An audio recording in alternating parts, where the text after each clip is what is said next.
Hello, happy International Women's Day. How are you all? Staying nice and warm, I hope.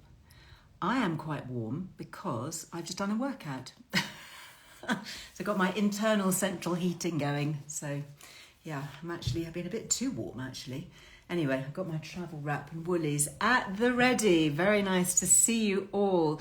Now today we're going to be doing a deep dive into the world of sugar, in particular sugar addiction, and how to cure ourselves of it. And I'm going to be joined by a really interesting guest, a great nutrition expert, and we're going to talk about carbs and carbohydrates and low sugar eating.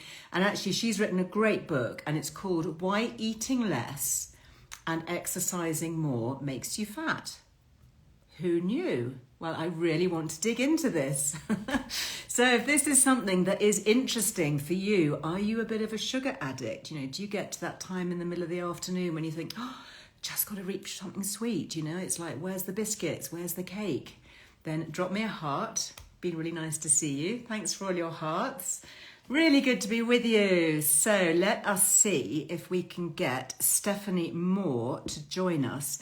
She's actually written the most brilliant piece in the current issue of Earle Wellbeing magazine. For those of you that subscribe, that have the new issue, the beauty issue, then you may well be recognising her name from that. I've actually got it up here. I don't know if I've got my current issue in front of me. Here we go. Oh, sorry. There you go. It's this one. This is the issue, the beauty issue. And I've also got it, actually I was reading it on my phone because I do also have it downloaded, on the app. So her article is called Sweet Talk, and it says sugar is the enemy of vitality inside out. So it says clinical nutritionist Stephanie J. Moore. And here she explains why being a bread lover, a crisp cruncher or a chocoholic makes evolutionary sense, but what we can do to get sugar cravings under control. So let us see. First of all, I am going to just add Lainey here onto, what am I doing here? Hold on one second. I think I'm going to try and add Lainey into our chats, and then I will add Stephanie. You're waiting for your magazine. Yeah, it should come any day, Nikki. Wendy's I've got my mag and it's fabulous. Excellent. Very, very pleased to hear that. Right. It's on Instagram as Health in Hand UK. If anybody wants to follow her. After this, Health in Hand UK. Hello. Hi. Very nice to see you. And you. Well, what a great piece you wrote for the magazine. Thank you. Thank you. Oh, my absolute pleasure. It is such a passion subject of mine. Yeah. It's been a big area of my work for over 30 years. And I'm just relieved that the conversation is now out there and the battle is less. I loved that you referenced my book, and that title does raise eyebrows.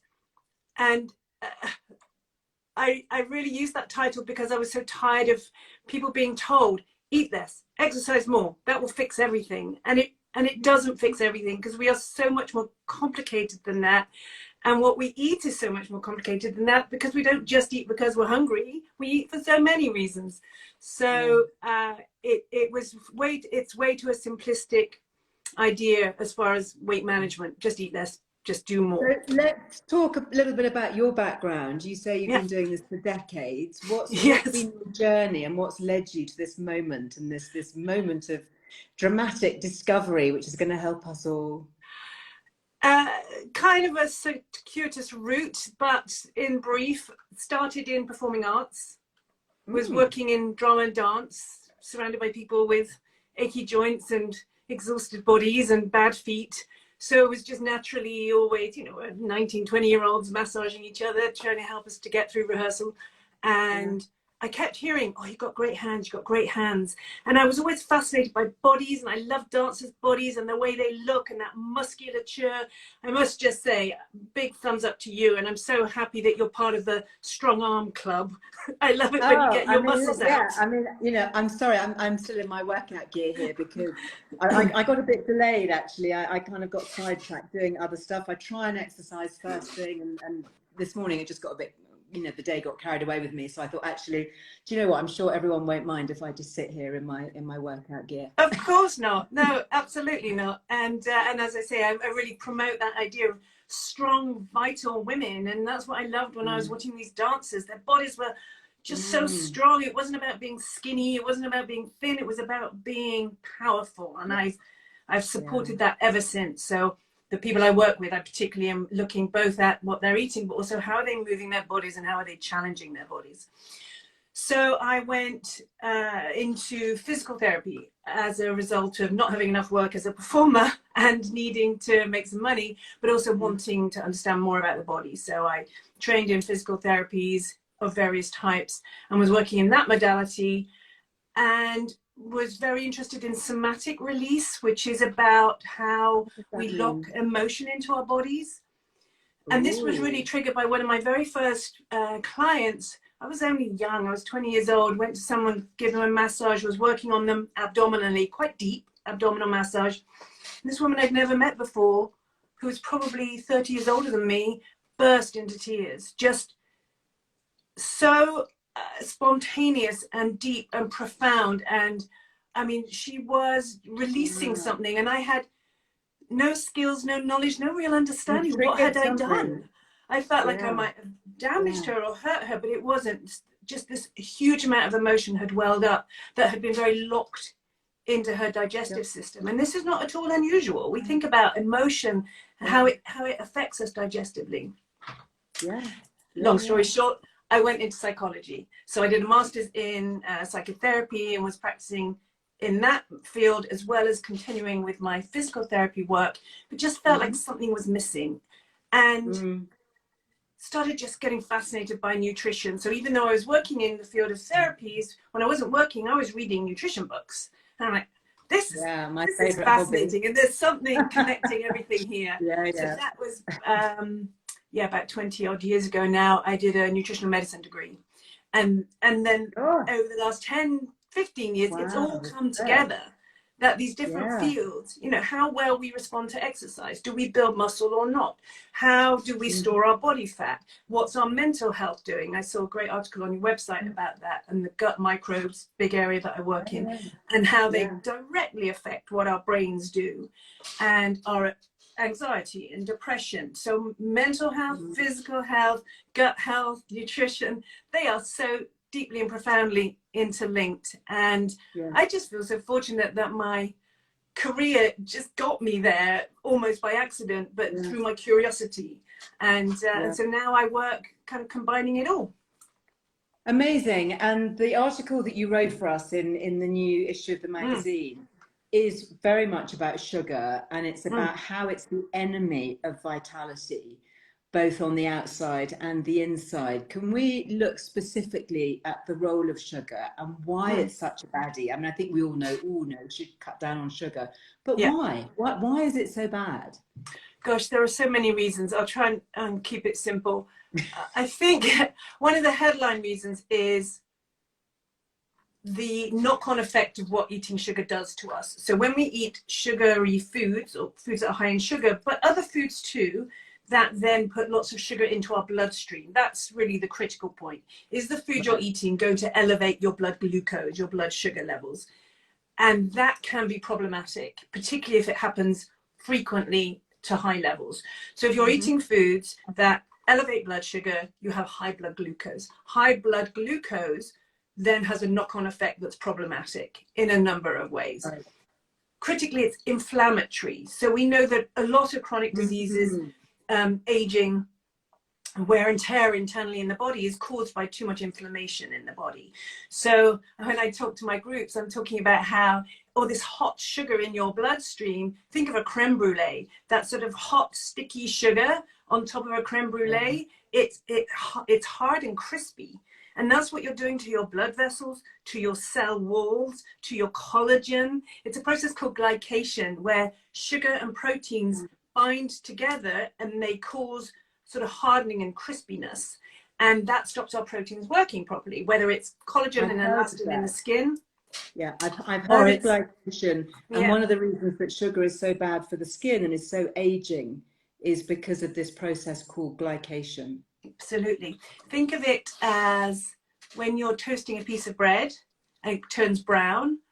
You are toasting, you are hardening the sugars and the proteins. You're creating this chemical interaction between the gluten in the bread and the natural sugars in the bread, and they go crispy and brown, and they make toast yummy. And that's the process of glycation in food, and that's going on internally all the time. And if we have high blood sugar, we are exacerbating that process, and it can turn our lipoproteins, so our cholesterol is fat and a protein. If that's then coated in sugar, you get glycated cholesterol.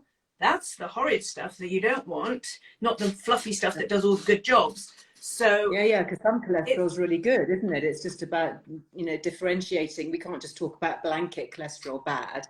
absolutely. You've got good cholesterol, and then you turn it bad, particularly with the sugars, which is, I wrote years and years ago, my very first book was called Vital Oils, and it was all about the health benefits of oils and fats at a time when everyone was saying we needed to be low fat. And, it's really amazingly brilliant now that we're realizing it's the interaction with sugar that is just so very bad for us. And actually the fats can be really healthy and really good. But if we're talking about all forms of sugar and carbohydrates, because obviously so many things contain carbs, don't they? Even vegetables contain carbohydrates. Oh, yeah. Green vegetables have carbs.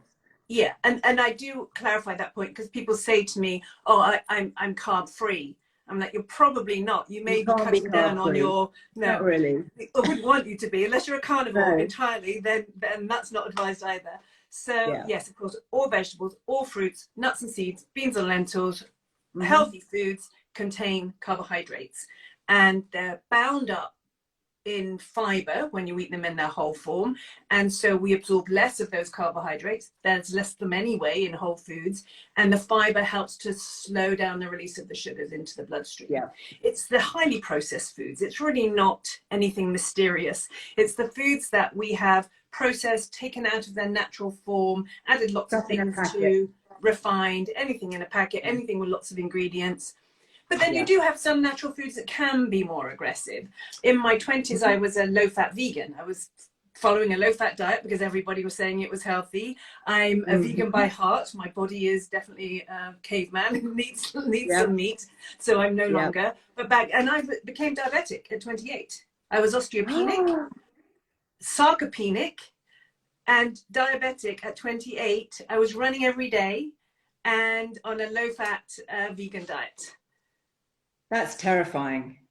And because that's so much of what our young women are experiencing and being exposed to. And I speak here as a mother of two young women. Lily is 32, Brella is 22. And, I'm terrified for the kind of so-called health messages that they're exposed to, because, that they're, particularly if they're entirely plant-based, they're missing so much potentially for, vitamin D and calcium and choline and iodine and all this stuff that is, laying down in their bones, and it's fundamental for their futures. It really is. And I have sympathies. I am empathic about animal welfare, the environment, and all of that. But the message has been corrupted. And it doesn't mean you have to do it all of the time. And I am still fighting that battle that low fat is good. That's still, in our generation, was so deeply indoctrinated, isn't it? NHS guidelines, I'm really sorry, state registered dietitians, it's really hard. Actually, I had a friend who, was diagnosed with type 2 diabetes, and the diet sheet that they came back from the hospital with was woeful. I know, shocking. Really, really hard. Anyway, let's leave the kind of the political agenda to one side, and let's dig in practically to what we can do. So, none of us are perfect. none of us are ever going to be perfect. There's no such thing as the perfect diet to my mind. You know, Yeah, I good. live by the kind of 80-20 rule. 80% Mm-hmm. of the time I try and eat really well. And, you know, I try not to call them treats because I don't want to psychologically think I that, you know, agree. cake is Yeah. a treat. But, you know, 20% of the time I'm eating stuff which I know is not building a smart, healthy body, but I like it. So there we go. What are the non-negotiables, do you think, when we're trying to cut down on our overall sugar and reduce this impact of glycation? I think the highly refined and highly processed foods are really the packaged, highly coloured, and important to understand that the packaging, the processing, everything is appealing to that bit of us that can be seduced and made to want more. So we're talking across the range here, not just sweet foods. I was never a sweetie eater. Yeah. So through my vegan years, I was having a very high carbohydrate diet, but rarely sweet. I was a breadhead. I mean, I would crave bread. I'm such a breadhead. And it's interesting now I that the love a bit science of bread. it is so delicious, particularly when it's toasted and covered with butter.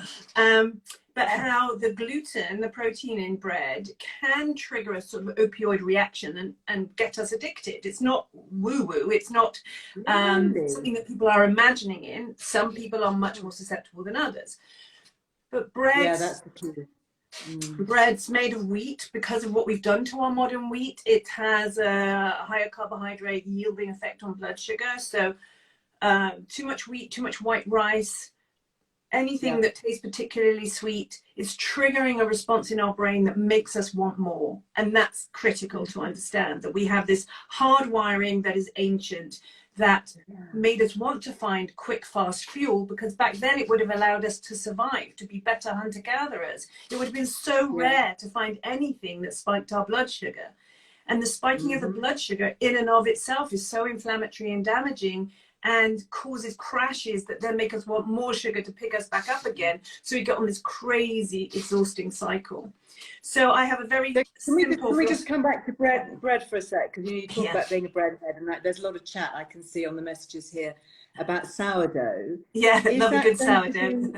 Is it going to be less in insulin spike inducing? Yeah, there's definitely a hierarchy of breads. So the process of sourdoughing, if it's made properly, and again, this is a frustration because now big brands are adding some sourdough starter, so they can call it a sourdough loaf. But the sourdoughing process is long. It should be fermented for at least 24 hours. And you know by the texture and the holes, because it makes carbon dioxide when it's fermenting, so it should be holy. There's a certain texture to sourdough bread. So if it has been made appropriately and left to sit for a long time fermenting properly, then yes, the process of the fermentation is using up some of those carbohydrates that are in the grain. And so it's going to have a lesser impact on your insulin, on your blood sugar. And then if you change the grain, the sourdough then that's quite sort of stiff and thick, that texture with holes in, and that is a sign of authenticity, is it? Absolutely. And if it's really sort of soft and doughy, that's a sort of a poorly made sourdough, as far as I understand it. And then if you I've heard it called sour faux, actually, like faux. That's nice. I've not heard that. Sour faux. Yeah, there's a whole campaign actually online about real bread and sourdough. And I have a quick question for you, which I'm personally interested in here. If you dip your bread, your sourdough, in olive oil, does that reduce the glycemic load? Because that's what I do. Yeah. I was going to say, I have a very simple philosophy: fat, fiber, and protein.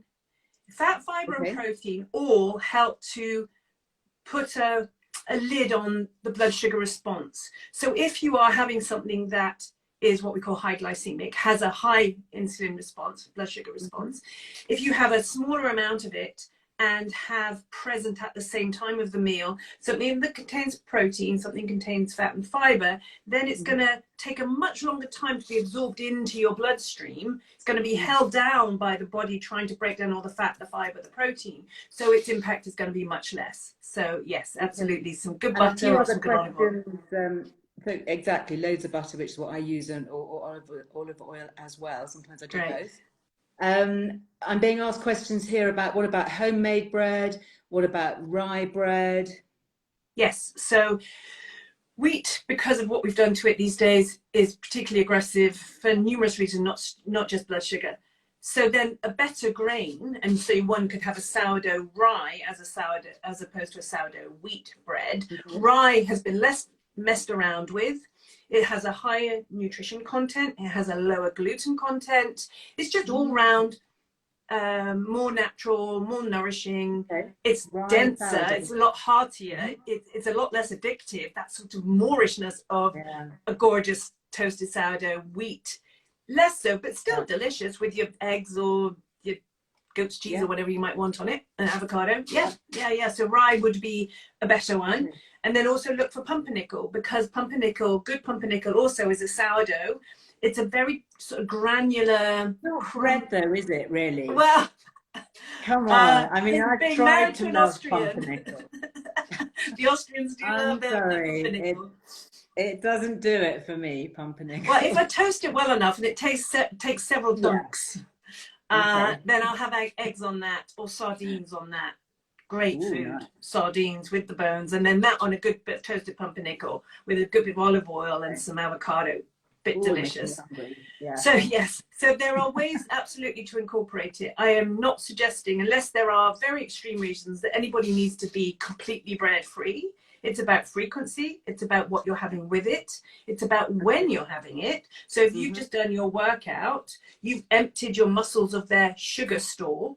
Now is the time to be having something carby, so that then when the blood sugar goes up, the glucose goes into your muscles rather than to all the wrong places. So we create have a piece of sourdough, can I? Yes. Excellent. Yeah, why not? Yeah. And that's why, again, we need to be, as we're getting through menopause, getting older, we need to be maintaining, in fact, building, if we can, more muscle. So we have more of a sink, so that as that blood sugar goes up, it's being diverted into muscles, taken away from the blood or blood vessels, the fat stores, and put back into our muscle stores. Now, muscles are by far the biggest reservoir of our glucose. And so we want to be filling up our muscles. We want lots of muscle. Also, I know you're a fan of fasting, as am I. And when you do a fast, you empty your liver of its glucose stores. And so then if you eat after a fast, particularly a fast and some exercise, your muscles are empty, your liver's empty. And now when you eat your sourdough rye or whatever you're having, that glucose in the bloodstream has somewhere to go rather than just circulating and causing problems. So there are lots of ways around it. Sprouted breads? Yeah, nice. They can be really nice. I would go that route too. Much more nutritionally dense. Yeah. Okay. Let's just talk a little bit about getting carb cravings under control. And what do you think of some of the supplements? You know, chromium, for example, manganese, B vitamins. How helpful are these? I think chromium can be really helpful. One of my real favorites over the last few years has been berberine. It's amazing. Berberine. Berberine is incredible. Naked Pharmacy, who I'm going to be doing an Instagram live with on Thursday, tomorrow, they have berberine. Yes. And they talk about it for liver, for fatty liver. Oh, it has so many benefits. It helps insulin sensitivity. It helps pancreatic function, so it's beneficial for type 1 and type 2 diabetics. It helps to regulate levels of glucose, but also response to glucose. So it sensitizes our cells to our insulin. We tend to become insulin resistant as we get older. So it can reverse that. And it's a lovely antimicrobial, and it's a lovely fuel for our gut microbes. So it's very regulating for healthy gut microbes, which are fundamental to every single aspect of our health. So I love it as a means to helping mitigate or minimize the impact of a higher glucose meal. So it's not free license to just eat a load of rubbish and then take some berberine and it's going to reverse it all. It has actually come out better in clinical trials than metformin, which is the drug that's used for type 2 diabetics to create better insulin response. So it's been really well studied.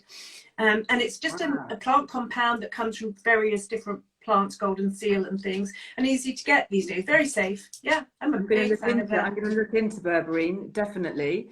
Where do you go to for quick, easy, balanced meals? What are your kind of go-tos on a weekly basis? Yeah, I never have much time, so they are always quick, and I'm not chefy. So it never looks particularly pretty, but I do not compromise. It's not an option for me to compromise. I've been a diabetic. I don't want to go there again. So use that principle of fat, fiber, protein. At its most simple, we're talking a great omelette. Love an omelette. So omelette with some mushrooms and a good bit of cheese in the middle, and then a big salad with olives and pumpkin seeds and olive oil, fat, fiber, protein. Nothing I've just mentioned would cause a blood sugar spike, and it will maintain steady blood glucose and deep nourishment for hours. So that takes 10 minutes.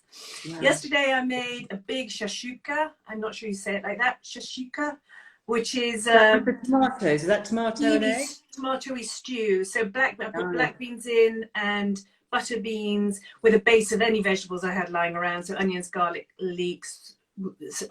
Bitter vegetables are very good because they're so good for digestion. So I just wilted down some spinach and some rocket and put in some tomatoes and tomato puree. So you've got a very sort of beany veggie type stew, and then eggs on top and feta cheese. I do love a bit of feta under the grill. Oh, so good. Wow. Yeah, that was dead quick and easy and incredibly filling and tasty. I generally do 2 meals a day. So I have a good meal mid to late afternoon and then I'm done. So that was shashuka yesterday. Or I'll do a big tray of roasted veg, all kinds of veg, different colors. In that goes. And then might do piece of fish or piece of chicken or piece of I get some really good quality burgers, chicken burgers or steak burgers, venison burgers, pan fries and venison, and have that. So it's usually a veggie or a salady thing with a bit of good protein at its most basic. Stephanie, it's great to talk to you. We've had the most fantastic chat. I know a lot of people are saying they're going to have to watch this again, which is fine. We'll save it because it'll be on catch up with a pen and paper in hand. And of course, your brilliant feature, I've got it here on my phone, called Sweet Talk, which is in the current issue of the magazine. Oh, well, I love your magazine, I have to say. Not only does it have really valuable content, even for someone like me who's a nerd and reads this stuff all the time, it brings new information, which I love. But the production, it doesn't smell of all the chemicals that magazines smell of. And it just feels nice and it looks nice. The photographs are amazing. So I'm telling everybody about it. Thank you. My team will be so thrilled. And we do have very high paper quality and lovely photographers and writers. It shows, it really shows. Just one quick thought. I know we have to finish. MCT oil. Medium chain triglyceride oil for sugar cravings, really helpful because we didn't really touch on that. What to do if the sugar monster is rearing its head. I started adding coconut oil to my morning coffee. I'm playing around with it at the moment. What do you think to that? Yeah, I think that's absolutely fine. And it can just help to calm some of the response that caffeine can give you so it doesn't make you so jittery. But it's a quick, clean fuel, MCT oil, which is a concentrate of coconut oil. And so for people who are trying to fast but just crash and are just craving food because they haven't adapted and they're not burning fat very readily yet, or they just had that typical 3-4 in the afternoon, I need something, and it's so associated with a cup of tea and a donut or a cup of tea and a biscuit. It's not yummy, it's not sexy, it doesn't taste of anything, just a teaspoon up to a tablespoon. I start with a teaspoon of MCT. Wow. And it should be C8. There are different forms. So MCT oil is the C8 is the format. You can get C6, C10, C12. I'd get C8. It metabolizes incredibly quickly into the bloodstream as ketones, and now your brain's going, oh thanks, I love to run on ketones. So it isn't asking for sugar because it's being fed ketones instead. And ketones are clean fuel as opposed to sugar, which is dirty fuel. And that's really the difference. So to extend a fast, if you're trying to do a bit of fasting and it's just feeling horrible, you buy yourself a couple of hours if you take some MCT. If you've got a sugar craving, take some MCT. And then if you want to boost a drink, a smoothie, a coffee, you can add some MCT. So it's nice. It's clinically, I use it with neurological patients, Parkinson's, Alzheimer's. So it's really nourishing for the brain. Brilliant, Stephanie. Thank you. Remind everybody where we can find you. Are you mainly on Instagram if people want to contact you? Oh, I'm rubbish at Instagram. I'm so not a social media. I'm trying to be. I'm doing my best, but I am. I'm Health in Hand UK on Instagram. I have a website called Health in Hand, health-in-hand.co.uk. My book, thank you for mentioning, is available on the website or Amazon, wherever you get your books. it's a minefield, and I'm very aware that people can so easily be overwhelmed by all of the information that we share. Simple things done consistently. Just change one thing, make it a habit, then get on to the next thing and try that. Stephanie, thank you so much. Please come back and join us again. It's been such a pleasure to chat. Thank you, Liz. Lovely to see you. Take care. Take care. Thanks. Bye. Now you have to press the little square at the. Yeah, that's right. Otherwise, if I press it, I'll do that. Thanks, Liz. Bye. Bye, everyone. Thank you. Bye. Wow, what a great chat. And just to say that Stephanie's piece, Sweet Talk, is fantastic. I think it's 4 pages in the current issue of the magazine. If you are not yet a subscriber to the magazine, why are you not subscribing? Because it is just the most beautiful magazine, and we jam pack it with so much good information. You know, there's hardly any adverts, there's no fluff, there's no gossip or scurrilous stuff. It's just evidence-based, great information for midlife women. Okay, so this is it. This is the new cover. So if you haven't yet subscribed, or if you're waiting for your new copy, this is what will come. It's for a better second half. That's what we're all about: aging and living well. And actually, I should just say, while I was scrolling through on my little digital version here, I came across the Golden Glow smoothie. There, I can show it on the screen, which I made earlier. Got some here in my jam jar. I kept it in the jar in the fridge so that I could give it a shake. And honestly, if you have not yet tried this, please try it. I absolutely love it. It's my new passion, my healthy addiction. It's full of turmeric, which is why it's this colour. Anyway, I'm going to film a little reel on it and post it. So I'll pop that on my Instagram tomorrow, and maybe I'll do a little YouTube clip of making it as well. But anyway, if you have not yet subscribed, there is the most fantastic subscription gift. Okay, so it's this is about £20 worth. You get it free with your subscription on direct debit, and it's called Lights Out, and it's a spray that you use at night for better sleep. And if you looked at my Instagram earlier on today, you will see that I actually posted a little reel on how to sleep better. Now, I have been trying this, and it's really interesting. Its main ingredient is 5-HTP. And 5-HTP is a naturally occurring substance which helps to produce serotonin in the brain. And it's been used clinically to treat things like depression, but it's also been shown to have some interesting results when it comes to insomnia as well as anxiety. So a few squirts before you go to sleep. And I have tried this, and I tried this after doing a live with Andy from Better You about a week or so ago. And I was seriously impressed. And I have a sleep tracker app, and it showed that my sleep was deeper and just more satisfying, you know, when you get those peaks and troughs of the REM. And so I was sleeping more deeply and more healthily. And was it the 5-HTP? Quite possibly. Anyway, this is a freebie at the moment for anybody wanting to subscribe to Earle Wellbeing magazine. So just wanted to put that out there. And also, just very quickly, Steffi and I, we were chatting about chromium helping with sugar cravings, and that's something that really helps me. And there is a really good chromium complex that contains manganese and B vitamins, and it's made by BioCare, and I've used it in the past. It's called Gluco Complex, gluco as in glucose, Gluco Complex. And BioCare is a really lovely British brand of supplements. I've used them for decades, actually. They are used by a lot of therapists. They're very trusted. And we do have a Liz Loves discount on everything at BioCare. Actually, I'm pleased to say, I think it's 15%. And the code for that is Liz Loves 23. I'll pop it in the caption so that you've got details of that. But anyway, if you're struggling with your sugar addiction, I can really recommend Gluco Complex from BioCare. It's just helping to take the edge off. Anyway, I hope that's useful.